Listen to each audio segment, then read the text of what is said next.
Mesdames, Mesdames et messieurs, bonjour et bienvenue dans votre émission Wolotarisei. Aujourd'hui, nous allons à la rencontre d'un jeune entrepreneur nommé Bonny One. Il exerce dans le cadre de la finance avec son entreprise Financial Ivoire. Allons à sa rencontre. En tout cas, bonjour Monsieur One. Aujourd'hui, nous vous retrouvons pour votre interview dans le cadre de votre entreprise Financial Ivoire. Est-ce que vous pouvez vous présenter déjà à nos téléspectateurs? Déjà, bonjour et merci à vous d'être venu, c'est vraiment gentil. Alors, je suis Bonny Ange Emmanuel Junior, pour tout le monde c'est Bonny One. Financier, alors mon parcours scolaire, j'ai un bac littéraire. J'ai un DUT en ressources humaines et communication et là je suis en terme de mon bachelor en finance et comptabilité. Donc il faut dire que je suis toujours étudiant. Je suis certes entrepreneur mais je suis toujours étudiant. Et est-ce que vous pouvez nous expliquer en quoi consiste réellement votre métier? Alors c'est ce qu'on appelle de l'ingénierie financière. Plus simplement, on est intermédiaire entre ceux qui ont des projets et qui ont besoin de fonds et ceux qui ont des fonds. Vous voyez, aussi on est dans ce qu'on appelle les fusions-acquisitions. Vous avez deux entreprises qui veulent se mettre ensemble, il va falloir une certaine structuration financière pour cela. Aussi restructurer les dettes, gérer la comptabilité, la fiscalité, tout ce qui va avec en fait. D'accord, donc comment tout a commencé? Moi je suis fils d'ingénieur financier, mon père est ingénieur financier, mais c'est pas lui qui m'a motivé parce que basiquement ceux qui me connaissent savent que moi je voulais être footballeur professionnel. Donc déjà même dans le sport, je suis ceinture noire de taekwondo déjà. Après j'ai joué au foot après mon bac et puis bon, pendant la Covid en fait, j'avais rien à faire. Je me suis dit, moi, je vais faire des vidéos pour parler de finances. Basiquement, c'était un blog. Oui. Et donc, dans les vidéos et tout, moi, j'ai un ami que je voulais saluer qui s'appelle Kevin Kakou, qui a son père qui est ingénieur financier aussi, qui est directeur général d'une boîte de la place. Et en fait, Kevin a montré une de mes vidéos à son père. Et donc, par la suite, son père m'a dit, il faut que je le voie, ce jeune-là. Et donc, j'ai vu et on a discuté longuement. Et il a vu que j'avais quelque chose. Il m'a dit, ok, d'accord, je te propose de faire un truc avec moi, un projet. Et ça, c'était le plus gros projet de toutes ces... Parce que ça fait 4 ans que je suis dedans et c'était le plus gros projet. Donc, voilà, c'est un peu ça. Franchement, c'est impressionnant. Juste avec le confinement, on se découvre des passions. Des passions. Et comment ton entourage a accueilli cette nouvelle, étant donné que tout le monde sait que tu voulais devenir footballeur? Et là, tu changes de parcours. Basiquement, c'était assez compliqué parce que même à part le foot, moi je suis un littéraire de formation dans ma formation et donc moi ma mère qui est plus dans le social, elle a bien accueilli ça, elle m'a dit ok vas-y lance-toi et tout. Mais par contre c'est drôle, mon père est financier mais il m'a dit non. Il connaît les réalités. Il dit non, ça n'a pas marché ça, tu vois, il dit ça n'a pas marché, c'est des trucs de Facebook, faire des vidéos, non, tu connais les vieux, c'est un peu l'ancienne génération. Après il voulait me protéger de beaucoup de choses. Et moi je suis, après ceux qui me connaissent, j'ai un certain caractère, je suis assez invariable sur certaines choses. Donc je me suis dit je le fais. Si ça ne marche pas, tant pis, mais au moins j'aurais essayé. Bon, je l'ai fait. Mes amis, tout le monde me disait, on est tous étudiants, qu'est-ce que tu vas nous apprendre? Tu as des dreadlocks, en plus, avec ce stéréotype préjugé et tout, ça n'avait pas marché. Après, 4 ans après... toujours là. Ouais, toujours là et tout. Bon, ils se sont ralliés, donc c'est un peu ça. Du coup, est-ce que tu travailles avec des collaborateurs ou c'est vraiment que toi? Non, bien sûr. J'ai beaucoup de collaborateurs parce que basiquement, en fait, la finance, c'est un métier, pour ceux qui ne savent pas, les gens voient beaucoup les mathématiques, mais la finance vient du latin fiducia, qui veut dire confiance. Donc, il faut être vraiment avec des gens de confiance pour avoir la valeur aux yeux des gens. Donc, comme j'ai dit, je suis toujours en collaboration. Oui, en collaboration avec le père de mon ami là, qui je suis adossé sur lui, on va dire. Et puis, on salue d'ailleurs. Est-ce qu'on peut dire son nom? Monsieur Ernest Kakou. Oui, franchement que j'aime saluer. Donc voilà. Du coup, pourquoi est-ce que tu as choisi le nom Financial Ivoire? Financial Ivoire en référence en fait au Financial Times. Pour ceux qui sont dans la finance, ils connaissent, c'est le plus gros magazine d'information financière. Parce que basiquement, je voulais faire de l'information financière. Donc j'ai voulu dire Financial pour finance et en fait Ivoire pour dire que c'est une expertise financière, mais qui vient de la Côte d'Ivoire. Donc, c'est comme ça que j'ai choisi ce nom-là. Qu'est-ce qui te démarque de la concurrence? Je vais dire ma jeunesse. Parce que quand je regarde dans l'écosystème des financiers en Côte d'Ivoire, je vois pas... Moi, j'ai 23 ans, par exemple. Moi, j'ai 23 ans. Des financiers qui en ont 23. Il n'y en a pas trop. Il n'y en a pas trop. Donc, ma jeunesse, je suis fougueux. Moi, je suis très audacieux parce que, honnêtement, je pense que si je suis arrivé là aujourd'hui, c'est vrai que je ne suis pas à un tellement grand niveau, mais je pense que c'est parce que je suis audacieux. Je ne suis pas forcément meilleur que les autres, mais moi, j'ose beaucoup. Et puis, quand je veux quelque chose, je vais le chercher, quoi. Donc, je vais dire, c'est mon audace. Est-ce que le fait d'être jeune, ça t'a parfois fermé des portes, ou bien ça t'en a ouvert de plus grandes, peut-être? Non, bien sûr, je veux dire, il y a eu plus. C'est mi-fi, mi-raisin parce que dans la mesure où, quand tu es jeune, en fait, la finance, c'est un métier de personnes conservatrices. Les conservateurs, c'est des gens qui sont assez carrés. Donc, le financier, on a tendance à le voir en costard-cravate. Bon, le gars, il a la tête rasée, il est d'un certain âge, donc c'est un certain prototype. Quand toi, tu viens dans ce game-là avec une autre personnalité, va falloir t'imposer. Bon, moi, c'était beaucoup de communication, beaucoup de marketing, aussi beaucoup de technicité. J'ai dire, au-delà de tout ça, j'ai montré, en griffe, où j'essaie de montrer en fait que je maîtrise le domaine d'activité. Donc après, quand les gens voient que tu es bon et que tu as une bonne réputation, surtout la réputation, parce que ce que tu poses sur les réseaux, ce que tu fais dans la vie, ça te rattrape tôt ou tard. Et moi, je sais de quoi je parle. Donc, quand tu as une bonne réputation, tu travailles, les gens sont obligés d'accepter, quoi. Oui, du coup, comme tu es plus jeune, tu te donnes 2 fois plus de travail pour être au même niveau que ceux qui sont déjà dans le domaine depuis plusieurs années, je pense. Oui, moi j'ai beaucoup plus à prouver.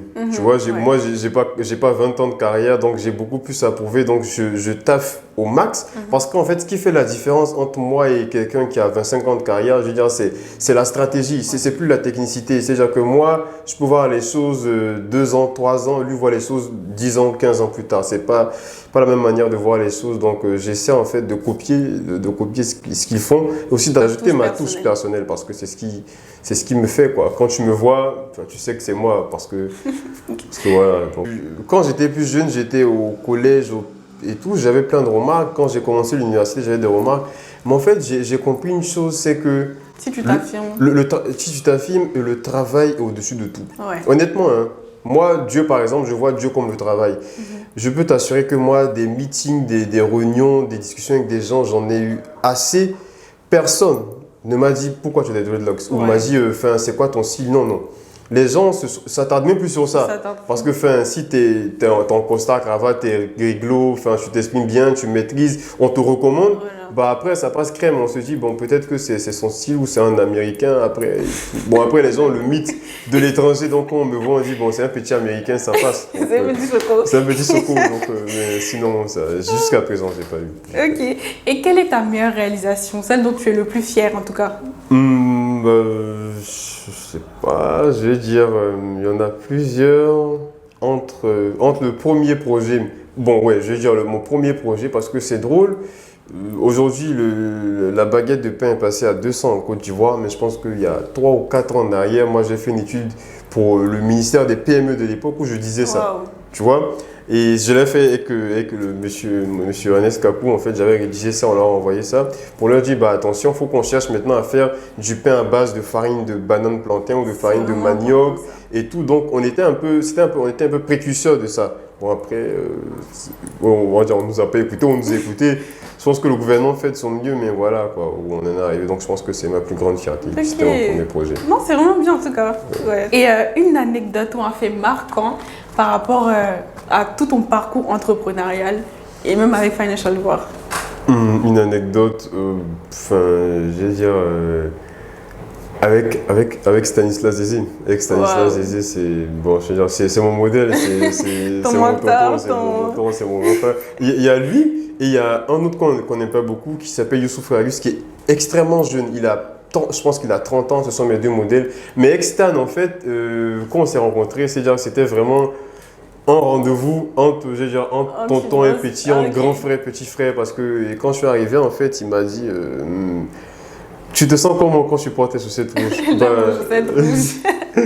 Je lui ai dit, je suis puissant. Il m'a dit, c'est ça le but. Et vraiment, on a bien discuté. Il m'a beaucoup encouragé. Il m'a donné plein de tips. Et c'est drôle parce que dans son bureau, en fait, il y a un divan. Je pense que c'est un peu le divan des invités spéciaux, tu vois. Donc, quand moi, je suis rentré dans le bureau, j'ai même pas calculé. Je suis allé m'asseoir là-bas. Il y avait Drogba là-bas, Drogba s'assit là-bas, je pense, Madame Zézé même s'assit là-bas. C'est prémonitoire. C'est prémonitoire en fait, je pense. Et il m'a dit, mais attention, on ne s'assoit pas là-bas. Ok, d'accord. Tu es déjà assis, c'est pas grave. Et puis c'est là qu'on a fait la photo et tout ensemble. Donc c'est vraiment quelque chose qui m'a beaucoup marqué. Bon, franchement, ça s'applaudit. Franchement, quand tu as dit tu oses. Oui, mais clairement, clairement. Bon, maintenant, on va parler des difficultés. Donc, quelles sont celles que tu as rencontrées et quelles sont celles que tu rencontres quotidiennement, que tu dois gérer? Je pense que c'est le timing maintenant, c'est le temps. C'est-à-dire vraiment, avec beaucoup d'humilité, j'ai extrêmement de choses à faire. Je pense que même les 24 heures ne suffisent plus, tu vois. J'ai extrêmement de rendez-vous. Après, ça prouve aussi que quand tu es constant dans le travail, quand tu es humble, tu travailles bien, en fait, les gens te recommandent des marchés ou des opportunités, tu en auras assez. Donc, je veux dire, le temps. Question de timing, c'est juste ça. Et donc, comment tu fais face à ce problème? Je me débrouille en fait et je fais tout pour honorer en fait tous mes engagements. C'est-à-dire que je pense que l'homme se définit par la parole donnée et par ses engagements. Donc quand je prends un engagement, je fais tout pour honorer cet engagement parce que je me dis que, c'est parce que certaines personnes ont tenu leur promesse envers moi que je suis là aujourd'hui. C'est l'homme qui fait l'homme, honnêtement. Donc il faut que je rende l'appareil aux autres personnes et puis voilà quoi. C'est très important. En tout cas, le fait de tenir sa parole, tenez vos paroles. Oui, mais clairement, c'est tenez vos paroles. Quel est ton plus grand défi pour Financial Ivoire? Mon plus grand défi, c'est moi j'ai une vocation panafricaine, je le dis. Certes, pour l'instant on est qu'en Côte d'Ivoire, mais moi on dit de commencer petit et de rêver grand. Donc moi j'ai une vocation panafricaine, je veux m'étendre partout en Afrique. Je pense que notre mantra c'est Making Finance Work for Africa, donc travailler la finance pour l'Afrique. Avoir une vision panafricaine, c'est rêver grand mais commencer petit. Bon, donc, moi, je connais certaines familles, certaines grandes familles, bon, je vais pas dire de nom et tout, mais en vrai, aujourd'hui, ce sont de grosses entreprises. Mais en fait, quand tu vois leur début, tu vois qu'ils ont commencé, en fait, c'est ce qu'on appelle des champions locaux. Cherche à être un champion local. Ensuite, tu t'étends à la sous-région et après, tu vas chercher en fait tout le continent. Donc, c'est un peu notre processus. Nous, on est là depuis 4 ans. 4 ans, ça sonne beaucoup pour certains, mais c'est très peu parce que les grosses entreprises financières, même les films, les multinationales, elles ont peut-être 50, 60 ans d'existence. Donc, voilà. Bientôt, tu t'es assis dans le canapé de M. Zézé, ça va aller. Ça va aller. Quelle opportunité le fait d'être entrepreneur peut apporter? Tu vas à des conférences, on le voit, tu es invité à certains panels importants. Est-ce que tout ça, tu t'attendais à ça ou tu l'as déclenché toi-même? Honnêtement, je m'y attendais pas. Je m'y attendais pas parce que moi, si vous regardez dans la première vidéo en fait du cabinet, sur le compte du cabinet, c'était dans mon jardin. En plus, tu vois, tu connais mon jardin. Donc je m'y attendais pas honnêtement. Et donc j'ai débuté sur un coup de tête. Mais après, ça s'appelle savoir saisir les opportunités. Quand tu vois que tu sens que moi j'ai flairé que je pourrais créer quelque chose. Avec mon profil, je suis jeune. Il n'y a pas assez de jeunes dans la finance, on va dire. Et donc, je me suis dit, ok, d'accord, moi, j'ai mon créneau. J'ai identifié, en fait, ma part de marché parce que c'est important. Moi, en fait, dans ma tête, je ne me dis pas, les grosses entreprises, basiquement, ce n'est pas ma part de marché. J'ai des marchés avec des grosses entreprises, ok, mais ma part de marché, c'est ce qu'on appelle des TPE ou des PME. Donc, des toutes petites entreprises ou des PME. Moi, je me suis dit, j'ai des amis. Moi, j'ai une amie qui a sa boulangerie et on est dans la même fac. Et en fait, elle m'a dit, moi, je veux une boulangerie, mais je ne sais pas comment faire l'étude de marché, le business plan et tout. Donc, je lui ai dit, moi, je peux te faire ça. J'ai fait la boulangerie, elle est là. Tu vois, donc c'est déjà les toutes petites entreprises et après, de fil en aiguille, on monte, quoi. On monte, je pense que tu pouvais déjà être très fier de toi pour ce petit parcours-là. Franchement. Cite-nous 3 choses auxquelles il faut s'attendre lorsqu'on veut commencer dans le domaine de la finance. 3 choses, c'est peu, mais je veux dire... En gros, c'est les codes. Je pense que chaque métier a ses codes. Vous ne verrez jamais un financier porter des costumes de couleur. Par exemple, ça a l'air anodin, mais en fait, c'est un métier où il faut être beaucoup sobre et il faut être très discret. Ouais. Donc, les tenues de couleur sobre sont préconisées.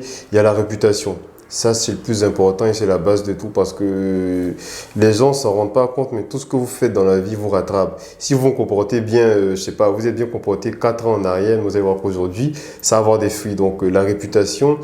Et j'ai à dire, dernièrement, c'est quoi? C'est de la technicité, il faut être bien, faut être calé, intelligent, parce que la finance, ça évolue très vite, donc il faut être toujours à la pointe de l'information. Donc, c'est ce que je peux dire. Je prends un exemple simple. Si vous avez une montre, que c'est une Rolex, qu'elle est originale, et que vous partez voir un banquier ou un financier, portez-la. Si vous savez que ce n'est pas une originale, c'est une fausse, ne la portez pas. Parce que vous savez, les banquiers, les hommes de la finance, sans prétention aucune, sont des experts du luxe. Et ils sont assez carrés dans leur manière de voir les choses. Si vous portez une fausse Rolex et que vous partez le voir, il se dit que vous êtes quelqu'un de pas sérieux. Ouais, il ne va pas vous accorder ce que vous voulez. Exactement. Ils sont très carrés sur ça. Alors que peut-être que vous avez porté ça parce que vous voulez juste faire la mala et tout, mais ça vous rattrape. Donc, 3 attitudes que doit avoir un entrepreneur selon toi. 3 attitudes, je veux dire, déjà l'humilité, il faut être beaucoup humble. C'est vrai que dans l'entrepreneuriat, il y a certaines personnes qui, parce qu'elles sont arrivées à un certain niveau, je veux dire, ont la grosse tête, mais l'humilité, parce que, je veux dire, les graphiques, là je vais être un peu technique, les graphiques qui sont rectilignes, ça n'existe qu'en mathématiques. La vie n'est jamais droite. Même la courbe cardiaque. Exactement. Ça monte, ça descend. Donc, quand vous êtes en haut, soyez humble, parce qu'à tout moment, vous pouvez redescendre. Vous pouvez redescendre, donc il y a de l'humilité déjà, je veux dire, il y a la résilience. Il faut être fort parce qu'on montre tout ce qui est beau. Mais après, il y a ce qu'on vit, il y a des souffrances, il y a l'influence, il y a l'intimidation, il y a des gens même qui perdent la vie dans l'entrepreneuriat parce que quand tu arrives dans certains secteurs d'activité qui sont très concurrentiels, bah, faut s'attendre à certaines choses. Donc, il y a, je veux dire, humilité, résilience, et puis il faut être positif, quoi. Il faut positiver quel que soit mindset. Il faut être fort dans la tête. Voilà. Je pense que tout entrepreneur, c'est ce que tout entrepreneur aurait dit. Clairement. Il n'y a pas d'autre chose. Le mindset, savoir quand est-ce que c'est bon aussi d'arrêter souvent, de prendre des pauses. Clairement. Ça, je pense qu'on n'en parle pas assez. Oui, c'est ça. Sinon, est-ce que tu prends des pauses régulièrement dans ton... Jusqu'à maintenant, non, j'en prends pas. Je pense pas qu'on puisse en prendre régulièrement. Ouais, parce qu'on pense toujours à ça. On pense toujours à ça. Tu peux pas parce que, par exemple, là, normalement, c'est les vacances scolaires. Ouais. Mais moi, c'est même pas des vacances scolaires parce que je travaille presque tous les jours. Et en fait, ça dépend aussi parce que tu es dans l'accomplissement d'un projet. Et donc, en fait, tu n'es pas dans la même logique que les autres. Il faut comprendre que l'entrepreneur et les autres ne sont pas pareils. Moi, par exemple, dans ma génération, la majeure partie de mes amis, ce ne sont pas des gens qui veulent être entrepreneurs. C'est-à-dire, ils disent dans la bouche, mais ils n'ont pas forcément le courage. Ils veulent des salariés pour avoir la sécurité. Donc, eux, par exemple, ils sont assez laxistes. Je veux dire, il prend des congés, il prend des vacances, il n'a pas une certaine pression. Ben, moi, j'ai une pression. Parce que moi... Sachant que tu as une vision aussi. Exactement. Moi, on ne me paye pas à la fin du mois. On ne me paye pas à la fin du mois. Après, je dois payer les gens. Donc, si tu ne cherches pas, c'est pas à faire, quoi. C'est pas à faire. Pendant la problématique, de quel projet ou initiative la Côte d'Ivoire, mais même en général l'Afrique, a-t-elle besoin pour être prospère, d'après toi? Il y a beaucoup de gens qui parlent de peut-être... avoir une monnaie commune ou l'industrialisation. Moi, je veux dire, déjà, c'est le capital humain. Parce qu'en fait, aujourd'hui, il faut voir qu'on a la plus grosse population, on tend vers 2 milliards d'habitants. La plus jeune aussi. La plus jeune aussi, les gens disent que c'est un atout. Pour moi, ce n'est pas un atout parce que si tous ceux-là, ils ne vous trouvez pas du boulot pour eux, ils vont se retenir contre l'administration. Ils peuvent devenir des brigands, des bandits, vandaliser tout ce qu'ils vont voir. Et vous avez les matières premières. Pour moi, les matières premières, ce ne sont pas des atouts, ce sont des actifs. Aujourd'hui, vous avez du cacao, mais l'industrie du cacao même n'est pas développée en Côte d'Ivoire, elle est développée ailleurs. Donc, je vois que en fait, c'est plus une prise de conscience, c'est plus le capital humain qu'il faut former. Aussi prendre des responsabilités parce qu'on sait qu'on a les matières premières, on a tout et tout, on le dit tout le temps, mais on ne fait rien. C'est vrai. On ne fait rien parce que voilà, il y a aussi la politique qui vient et tout, mais je pense que c'est les entrepreneurs qui vont changer ça. Vraiment, ça ne sera pas facile parce qu'il y a les multinationales qui sont là et qui concurrencent. C'est comme ça que les États-Unis se sont développés. Mais clairement. Quand ils ont commencé, c'était plein de petits entrepreneurs. Tout cela, c'est eux qui ont fait en fait. Mais clairement, mais on ne va même pas loin. Moi, je pense que le Nigeria, c'est un pays qui est assez développé. Vous voyez d'un côté aujourd'hui Tony Elumelu, comment il s'appelle, Femi Otedola. En vrai, c'est des grands entrepreneurs aujourd'hui, mais c'est parce qu'il y a un président qui s'appelle le président Obasanjo, je ne sais pas si tu as entendu parler de lui. C'est lui qui a dit, bah ok, bah, moi maintenant, tous les marchés du Nigeria, moi j'ai confié à des entrepreneurs nigériens. C'est comme ça que UBA, c'est une banque nigériane qui est détenue par un Nigérien. Il y a d'un côté qui est dans le ciment, qui est dans tout ce qui est dans la construction et tout, mais en fait, on ne devient pas, je veux dire, par exemple pour la France, on ne devient pas LVMH, on ne devient pas Dassault. Sans l'État, c'est pas possible. Arrivé à un moment de croissance, vous avez besoin que l'État vous pousse. Ouais, honnêtement, je pense que, franchement, il y a eu beaucoup d'améliorations, sans parti pris, sans parti politique, il y a eu beaucoup d'améliorations en Côte d'Ivoire concernant le climat, même des investissements. Je prends un fait qui est très simple. En 2012, 10 ans en arrière, il n'y avait pas de tribunaux de commerce en Côte d'Ivoire. Alors que un investisseur, pour venir investir dans un pays, s'il n'y a pas de tribunal de commerce, il ne vient pas. Parce que le tribunal de commerce, en fait, il va trancher quand il y a un litige. Et dans les investissements, à 90% du temps, il y a toujours des litiges. Donc voilà, donc c'est des avancées. On a beaucoup d'investisseurs étrangers. Je pense qu'on veut aussi des entreprises avec des capitaux qui sont ivoiriens, pas forcément étrangers. C'est vrai qu'il y en a beaucoup plus maintenant. Ah ouais. Donc, il faut qu'on trouve une solution. Quelle solution proposerais-tu à tous les jeunes entrepreneurs qui ont envie mais qui n'osent pas parce qu'ils se disent que bon, j'arriverai jamais au stade de, je ne peux pas dire les noms, mais de telle entreprise qui vient d'ailleurs? Non, mais en fait, je pense que l'entrepreneuriat, c'est quelque chose qui s'apprend. En vrai, je pense qu'il faut voir comment les entreprises aujourd'hui qui sont des champions nationaux tels que, je sais pas, on prend Sifka, NCA, on a Cipra, comment ils sont arrivés jusque-là? Il y a déjà une certaine structuration, il y a un certain sérieux à avoir. Quand vous êtes entrepreneur, il faut chercher à avoir un réseau. C'est clair, parce qu'on a beau se le dire, se le redire, la technicité, tout, mais il faut connaître les gens dans son secteur. Tu peux nous montrer des pistes pour avoir un bon réseau?